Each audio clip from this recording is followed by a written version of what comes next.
Hi hello ಎಲ್ರಿಗೂ ನಮಸ್ಕಾರ. Welcome back to my channel. ಇವತ್ತು ಮಾಡೋಣ ರಾಮ್ ಲಡ್ಡು. ಅದಕ್ಕೆ ಬೇಕಾಗಿರೋದು 100 ಗ್ರಾಮ್ ಹೆಸರುಬೇಳೆ, 100 ಗ್ರಾಮ್ ಕಡಲೆಬೇಳೆ, 30 ಗ್ರಾಮ್ ಉದ್ದಿನಬೇಳೆ. ಈ ಮೆಷರ್ಮೆಂಟ್ ಕರೆಕ್ಟಾಗಿ ತೊಗೊಳ್ಳಿ, ಇಲ್ಲಾಂದರೆ ಸರಿ ಬರಲ್ಲ ಅದು. ಅದನ್ನು ತೊಳೆದು ನೆನೆಸಿಟ್ಕೊಳ್ಳಿ. ಅದನ್ನು 1 ಅವರ್ ನೆನೆಸಿಡಿ. ಅಷ್ಟರೊಳಗೆ ನಾವು ಒಂದು ಸ್ಪೈಸಿ ಚಟ್ನಿ ಮಾಡ್ಕೊಳ್ಳೋಣ. ಇದಕ್ಕೆ ಗ್ರೀನ್ ಕಲರ್ ಚಟ್ನಿ ಬೇಕು.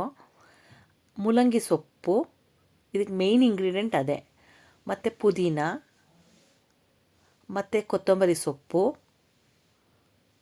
ಹಸಿಮೆಣಸಿನ್ಕಾಯಿ ನಿಮ್ಮ ಟೇಸ್ಟ್ ಪ್ರಕಾರ ಹಾಕ್ಕೊಳ್ಳಿ, ಮತ್ತು ಸ್ವಲ್ಪ ಶುಂಠಿ, ನಿಂಬೆಹಣ್ಣು ರಸ, ಮತ್ತು ರುಚಿಗೆ ತಕ್ಕಷ್ಟು ಉಪ್ಪು ಹಾಕ್ಕೊಂಡು ಗ್ರೈಂಡ್ ಮಾಡಿಕೊಂಡು ಪೇಸ್ಟ್ ಮಾಡಿ ಇಟ್ಕೋಬೇಕು. ನೀವು ಅಂದ್ಕೊತಾ ಇರಬೇಕು ಇದೇನು ರಾಮ್ ಲಡ್ಡು ಅಂದ್ಬಿಟ್ಟು ಸ್ಪೈಸಿ ತೋರಿಸ್ತಾ ಇದ್ದೀನಿ ಅಂತ. ಇದು ಆ್ಯಕ್ಚುಲಿ ಡೆಲ್ಲಿ ಸ್ಟೈಲ್ದು ಸ್ಟ್ರೀಟ್ ಫುಡ್ಡು. ತುಂಬ ಟೇಸ್ಟಿಯಾಗಿರುತ್ತೆ. ಮೂಲಂಗಿ ಸೊಪ್ಪೆ ಇದಕ್ಕೆ ತುಂಬ ಮೇಯ್ನ್ ಇಂಗ್ರೀಡಿಯೆಂಟು.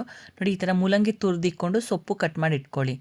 ಅದಾದಮೇಲೆ ನೆನೆಸಿರೋ ಕಾಳನ್ನೆಲ್ಲ ಒಟ್ಟಿಗೆ ಬೇಕಾದ್ರೂ ಮಿಕ್ಸಿಗೆ ಹಾಕ್ಕೋಬೋದು, ಇಲ್ಲ ಸಪ್ರೇಟ್ ಬೇಕಾದ್ರೂ ಹಾಕ್ಕೊಂಡು ಗ್ರೈಂಡ್ ಮಾಡ್ಕೋಬೋದು.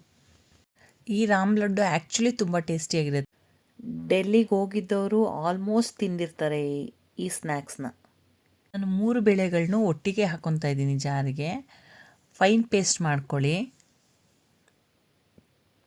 ಮತ್ತು ಯಾರೆಲ್ಲ ಈ ರಾಮ್ ಲಡ್ಡು ತಿಂದಿದ್ದೀರ ಬೆಂಗಳೂರಲ್ಲಿ ಕಮೆಂಟಲ್ಲಿ ತಿಳಿಸಿ ಹೇಗಿತ್ತು ಟೇಸ್ಟು ಅಂತಲೂ ನೋಡಿ.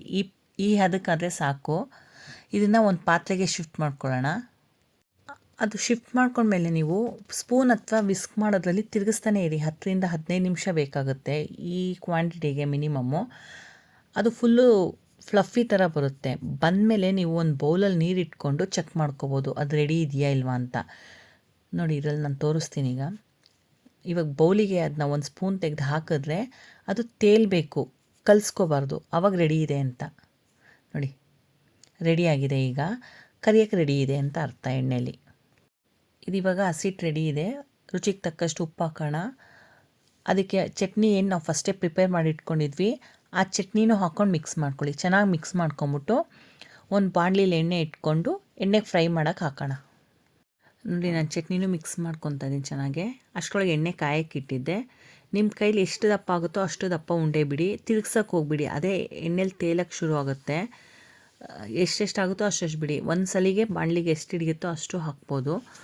ನೀವು ಪಾರ್ಟಿ ಟೈಮ್, ಈ ಗೆಟ್ ಟುಗೆದರ್ ಎಲ್ಲ ಇದ್ದಾಗ ಸ್ನ್ಯಾಕ್ಸ್ಗೆ ಬೇಗ ಮಾಡ್ಬೋದು. ಇದು ತುಂಬ ಟೇಸ್ಟಿಯಾಗಿರುತ್ತೆ. ಹೊಸದಾಗಿ ಟ್ರೈ ಮಾಡ್ಬೋದು ನೀವು ಯಾರೆಲ್ಲ ಲಾಫ್ಟರ್ ಶೆಫ್ ನೋಡ್ತಾ ಇದ್ದೀರಾ ಹಿಂದೀಲಿ, ಅದರಲ್ಲಿ ಮಾಡಿದ್ದು ಈ ಐಟಮ್ಮು. ಸೊ ನನಗೆ ಇಷ್ಟ ಆಗಿ ಮಾಡಿದ್ದು.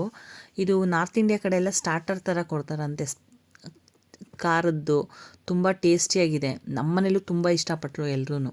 ಎರಡೂ ಕಡೆ ಚೆನ್ನಾಗಿ ತಿರುಗಿಸಿ ಬೇಯಿಸಿ ಒಂದು ಹದಕ್ಕೆ ಕೆಂಪು ಕಲರ್ ಬಂದರೆ ಸಾಕು. ತುಂಬ ಬ್ರೌನ್ ಎಲ್ಲ ಬೇಯಿಸ್ಬೇಡಿ, ಅದು ಚೆನ್ನಾಗಿರಲ್ಲ ಟೇಸ್ಟು. ನೋಡಿ, ಈ ಹದಕ್ಕೆ ಬಂದರೆ ಸಾಕು. ನಮ್ಮ ರಾಮ್ ಲಡ್ಡು ರೆಡಿ. ನಿಮಗೆಲ್ಲ ಈ ರೆಸಿಪಿ ಇಷ್ಟ ಆಗಿದ್ರೆ ಲೈಕ್ ಮಾಡಿ, ಶೇರ್ ಮಾಡಿ, ಕಮೆಂಟ್ ಮಾಡಿ ಮತ್ತು ಸಬ್ಸ್ಕ್ರೈಬ್ ಮಾಡಿ. ನೋಡಿ, ನಿಮಗೆ ಒಳಗಡೆನೂ ಯಾವ ರೀತಿ ಬೆಂದಿದೆ ಅಂತ ನಾನು ತೋರಿಸ್ತಾ ಇದ್ದೀನಿ. ತುಂಬ ಚೆನ್ನಾಗಿ ಬೆಂದಿದೆ. ಒಂದು 5ರಿಂದ 10 ನಿಮಿಷ ಬೇಯಿಸಿದ್ರೆ ಸಾಕು. ಮತ್ತು ಸರ್ವಿಂಗ್ಗೆ ನೀವು ಒಂದು ಪ್ಲೇಟಲ್ಲಿ ಲಡ್ಡು ಮತ್ತು ಅದು ಮೂಲಂಗಿ ಸೊಪ್ಪು, ಮೂಲಂಗಿ ತುರಿ ಮತ್ತು ಚಟ್ನಿ ಹಾಕಿ ಸರ್ವ್ ಮಾಡಬೇಕು. ಈ ವಿಡಿಯೋ ಇಷ್ಟ ಆದರೆ ಲೈಕ್ ಮಾಡಿ, ಸಬ್ಸ್ಕ್ರೈಬ್ ಮಾಡಿ, ಕಾಮೆಂಟ್ ಮಾಡಿ.